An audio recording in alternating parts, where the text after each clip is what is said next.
सुबह का समय।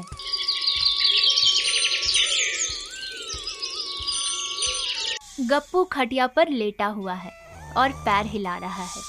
पंखा चलता है। झमुनी पास में झाड़ू लिए खड़ी है। ए जी, अरे उठ जाइए, अरे खेत में काम करना है, उठिए ना। अरे भाग्यवान, सूरज तो रोज निकलता है, खेत खुद ब खुद हरा हो जाएगा। गप्पू, तेरी आलसी अक्ल ने सूरज को भी आलसी बना दिया क्या? हाँ, अगर सूरज जल्दी निकल जाएगा तो मैं थक जाऊंगा। काका, खेत में बीज डालना है, आप तो लेटे हुए हो। बीज मेरे दोस्त हैं, वो खुद ही जमीन में चले जाएंगे। अरे दोस्ती ना खेत के नुकसान में बदल जाएगी। हाँ, एक दिन की बात है। झुमनी गुस्से में गप्पू के पास जाती है।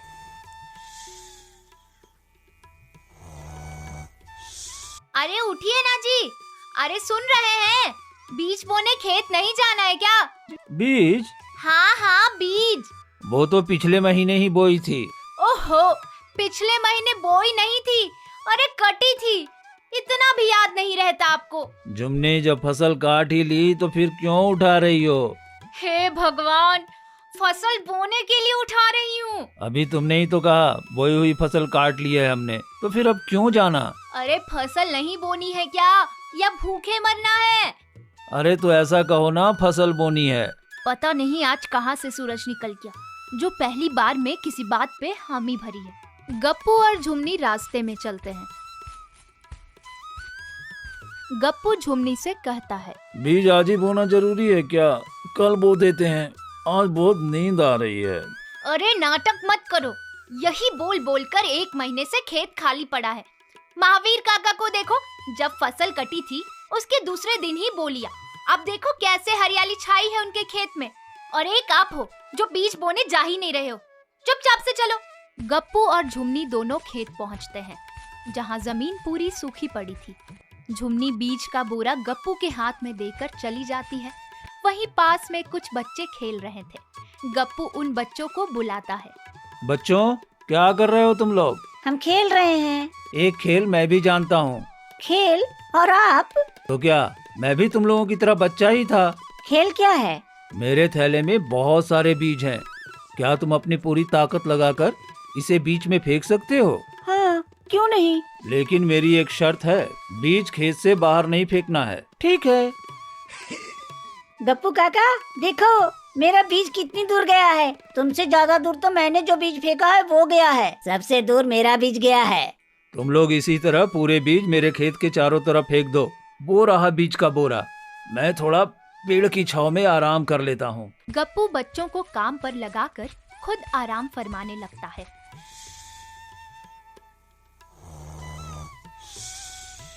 बच्चे सारे बीज पूरे खेत में फैलाकर फेंक देते हैं। आज तो मेहनत भी नहीं करनी पड़ी और काम भी पूरा हो गया।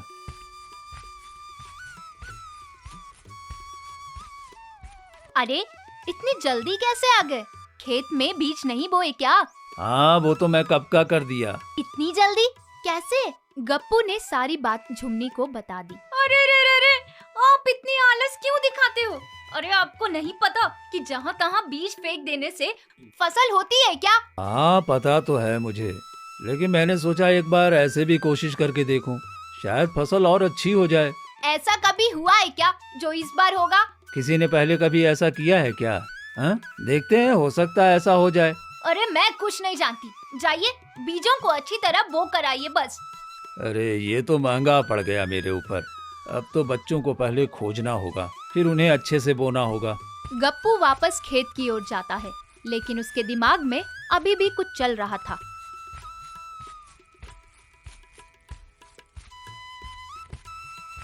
अचानक उसे एक आदमी दिखा जो अपने दोनों बैलों को पत्ते खिलाने खेत की ओर ले जा रहा था।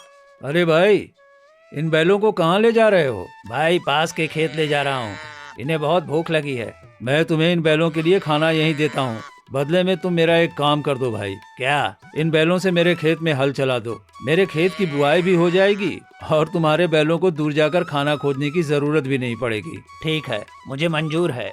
इस तरह गप्पू ने बिना मेहनत किए अपनी अनोखी अकल निकालकर अपना काम करवा लिया और जल्दी ही घर लौट गया। सुनो जी, मैंने सुना है कि तुमने कल दूसरे के बैल से हमारे पूरे खेत पर हल चला दिए थे। और क्या, तुम मुझे आलसी समझी हो क्या? आपका दिमाग आपके शरीर से ज्यादा फुर्तीला है, इसलिए काम चल जाता है, वरना आलसी लोगों की ना इस दुनिया में कोई जगह नहीं। अच्छा सुनिए, आज मुझे अपने भाई से मिलने पहाड़ी के उस पार जाना है। कैसे जाएंगे? जैसे चलते हैं बैलगाड़ी से। अरे वो रास्ता पहाड़ियों से भरा है, उस पर बैलगाड़ी चलेगी क्या? याद नहीं पिछली बार क्या हुआ था? मैं बैलगाड़ी समेत गिर गई थी। तो फिर हवाई जहाज लाऊं क्या तुम्हारे लिए? अरे घोड़ा ले आओ। घोड़ा लाने मुझे 5 गांव पार जाना होगा, ऊपर से जंगल का रास्ता, रात हो जाएगी आने में। तो कैसे ले जाओगे मुझे अपने कंधे पर? अभी रहने दो, जब पूरा पहाड़ कट जाएगा तो चले जाना अपने भाई के पास। हाय राम, मतलब मेरे भैया के पास जाने के लिए इस पहाड़ के कटने का इंतजार करना होगा मुझे? हाँ, बस 2-4 साल की तो बात ही है। जाओ तुम घोड़ा लेकर आओ बस। झुमनी के गुस्से को देखकर गप्पू घोड़ा लेने तो निकलता है, लेकिन तभी पैदल चलते चलते पूरे 100 कदम हो गए, लेकिन घोड़ा कहीं नहीं दिखाई दे रहा है। किसी से पूछता हूँ।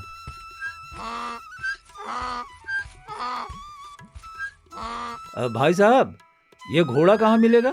घोड़ा? हाँ हाँ भाई, घोड़ा। हाँ, यही सामने 1 मील दूर। क्या 1 मील? इतना दूर? भाई साहब, 1 मील दूर कोई दूर होता है क्या? आप सोचते सोचते ही 1 मील चल जाओगे। गप्पू मन ही मन सोचता है, 1 मील दूर जाऊंगा तो थक जाऊंगा। तभी गधा तुमने क्यों लिया है? ये गधा? हाँ हाँ, यही। अरे ये तो मैंने बोझा ढोने के लिए लिया है। नमक की फैक्ट्री है ना मेरी। अभी शहर तो है नहीं जहाँ गाड़ियाँ मिल जाए, तो सोचा इसी पर नमक की बोरियां डालकर व्यापार कर लूंगा। अरे वाह, ये तो बोझा ढोने के लिए बढ़िया है। भाई, मुझे भी एक चाहिए। जहाँ घोड़ा मिलता है ना, वहीं से लाया हूँ, तुम भी जाकर खरीद लो। बहुत दूर है, कौन जाएगा इतना दूर? तुम ही दे दो मुझे। आदमी थोड़ी देर सोचता है। ठीक है, मैं दे दूंगा, लेकिन दाम दुगना लूंगा। ठीक है, ले लो। लेकिन एक बात बताओ, तुम गधे का करोगे क्या? तुम तो व्यापारी भी नहीं लगते, उनकी पोशाक ही अलग होती है। मेरे घर भी एक नमक की बोरी है, बस उसी को लाद कर पहाड़ी के उस पार जाना है। ठीक है, ले जाओ। गप्पू घोड़े की जगह गधा लेकर घर पहुंचता है और झुमनी को आवाज लगाता है। झुमनी, ओ झुमनी, कहाँ हो तुम? हाँ जी, आ रही हूँ। झुमनी गधे को देखती है। अरे ये क्या है? ये तो मुझे गधा लग रहा है। अरे तुम्हें अपने भाई के पास जाना है ना, इसलिए अभी से तुम्हें तुम्हारा भाई दिखाई दे रहा है। मतलब छोड़ो और जल्दी से सामान के साथ गधे, मेरा मतलब है घोड़े पर शान से बैठ जाओ। गप्पू झुमनी को गधे पर बिठाकर उसे उसके भाई के घर पहुंचा देता है। ए जी सुनिए ना, जब आप यहाँ तक आ ही गए हैं तो मेरे भाई के खेत में सिंचाई भी कर दो। जितना अपना काम आसान करना चाहता हूँ, उतना ही मेरा काम मुश्किल पड़ जाता है।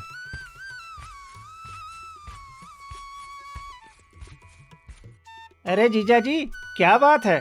ऐसे पेड़ के नीचे चुपचाप क्यों बैठे हो? तुम्हारी बहन ने कहा है कि तुम्हारी फसल की बुवाई कर दूं। ये तो बहुत अच्छी बात है कि आप मेरे खेत के लिए इतना कुछ सोच रहे हैं। मैं अभी कुदाल ला कर देता हूँ आपको। हाँ, ला दो, मैं कर देता हूँ।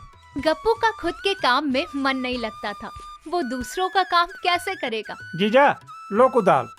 गप्पू 1-2 कुदाल उसके खेत में लगाता है और अपनी चालाकी से कुदाल के डंडे को तोड़ देता है और फिर अपने साले जी को बुलाता है।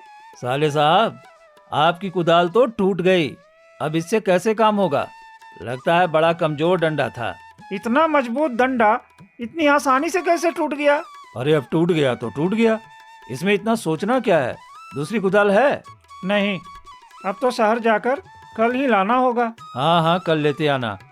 वैसे भी मैं और झुमनी कल वापस जा रहे हैं, फिर तुम आराम से अपनी फसल की बुवाई कर लेना। आराम से लगाओगे तो फसल भी अच्छी होगी। अगले दिन सुबह गांव में मुर्गे बांग दे रहे थे। सूरज धीरे धीरे खेतों से झांक रहा था, लेकिन गप्पू अभी भी पेड़ के नीचे खर्राटे मार रहा था।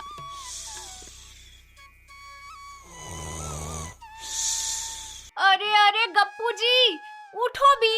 ये खेत खाली हाथ देखने आए हो या मेला घूमने आए हो? अरे भाग्यवान, अभी तो आंख लगी थी, थोड़ा सा और सो लेने दो। नींद में लगता है मैं खेत जोत रहा हूँ। अरे सपने में ही सही, पर असली खेत की हालत तो देखो। कल तो तुमने कुदाल का डंडा ही तोड़ डाला। अरे अब मेरा भाई बेचारा परेशान घूम रहा है। झुमनी का भाई सचमुच परेशान था। वो खेत में खड़ा खड़ा सोच रहा था कि अगर समय पर बुवाई न हुई तो फसल बर्बाद हो जाएगी। तभी उसने गप्पू को देखते ही आवाज लगाई। जीजा जी जल्दी आइए, काम बहुत है।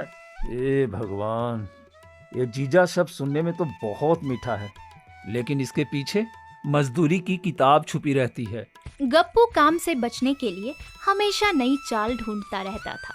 अब की बार उसने सोचा, अगर मैं सीधे सीधे मना कर दूं तो सब बुरा मानेंगे।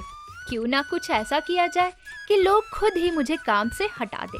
साले साहब, काम तो मैं कर दूंगा, लेकिन एक समस्या है। कौन सी समस्या? मेरा शरीर बड़ा नाजुक है।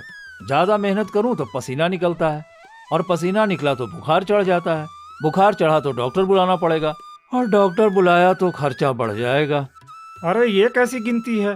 हाँ यही तो, मैं खर्चे से बचने के लिए कह रहा हूँ कि मुझे ज्यादा काम मत दो। झुमनी का भाई सिर पकड़कर बैठ गया। लेकिन गप्पू की किस्मत तो देखिए, तभी गांव के 2-3 और किसान वहां आ पहुंचे। अरे ये तो गप्पू जी हैं, बड़े नाम सुने हैं आपके। हाँ, कहते हैं कि आप काम कम और आराम ज्यादा करते हैं। सही कहा भाई, आराम से काम करने में ही असली मजा है।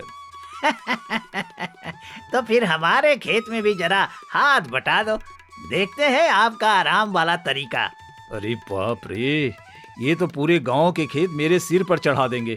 गप्पू ने तुरंत पेट पकड़ लिया और जोर जोर से कराहने लगा।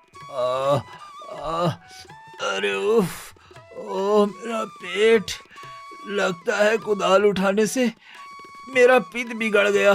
अरे गप्पू भाई, आपसे खेत की बुवाई करवाना मतलब आसमान में सुराख करना है। तो फिर अब मेरे खेत का क्या होगा? देखो साले साहब, मेहनत से तो काम बिगड़ जाता है। आराम से सोचो, अगर आप बैल और हल लेकर आए तो मैं बैठकर बैलों को हट हट कह दूंगा, काम भी हो जाएगा और मैं भी थकूंगा नहीं। मतलब आप हल भी नहीं पकड़ेंगे? अरे पकड़ूंगा कैसे? अरे मेरे हाथों की लकीरों में तो आराम लिखा है, मेहनत नहीं। झुमनी को गुस्सा आ गया। अरे ओ निकम्मे आदमी, पूरे गांव में मेरी नाक कटवा दी। कम से कम थोड़ा तो काम कर ले। अरे भाग्यवान, नाक की चिंता छोड़, आराम की चिंता कर। नाक तो नकली भी लग सकती है, आराम कहाँ से लाएगी? अच्छा जीजा जी, अगर काम नहीं कर सकते हैं तो कम से कम खेत में तो घूम कर देख लो। हाँ, ये मैं कर सकता हूँ, और वैसे भी घूमना फिरना मेरी फिटनेस का हिस्सा है। गप्पू खेत में ऐसे घूम रहा था जैसे कोई अफसर निरीक्षण कर रहा हो। गप्पू जी, आप किसान हैं या जासूस? दोनों। मैं आराम विभाग का जासूस हूँ। अब गांव वालों ने सोचा, अगर गप्पू को सबक ना सिखाया तो ये हमेशा काम से भागता रहेगा।